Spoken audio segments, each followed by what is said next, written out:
Je n'ai pas vécu avec papa. Je suis parti de Centrafrique à un certain âge. Dans des situations assez compliquées, depuis le lien s'est rompu. On s'est croisés une fois par hasard. C'était une histoire bizarre et mystique. Parce que j'ai rêvé de lui la veille et le lendemain, j'en parlais à tout le monde. Que j'ai rêvé de mon père. Il m'a dit ça et tout. J'ai été voir un pote. On est parti se balader. Puis on l'a rencontré, mon père.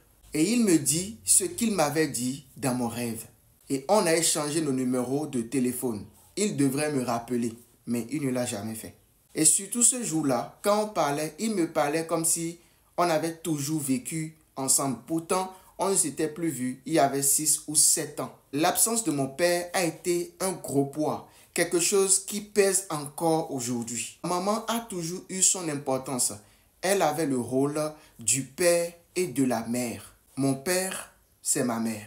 Je pensais beaucoup à mon père. Je me suis projeté. J'ai vu les autres, la relation qu'ils avaient avec leur père. Étant aujourd'hui un homme, connaissant les circonstances qu'on peut vivre avec une femme, je me dis peut-être qu'il avait ses raisons de ce détachement. La dernière fois qu'on s'est revus, c'était quand il était dans son cercueil. Toutefois, la relation compliquée que j'ai eue avec mon père ne fait pas de moi aujourd'hui quelqu'un qui ne l'aime pas. Le père de Singila s'appelle Simon Bedaya Ngaro. Il est né le 28 mai 1936 en République centrafricaine et mort le 29 janvier 2006. Il était un homme politique centrafricain. Singila, quant à lui, est né le 19 septembre 1977. Il a 46 ans. Son vrai nom, Bedaya Ngaro Singila.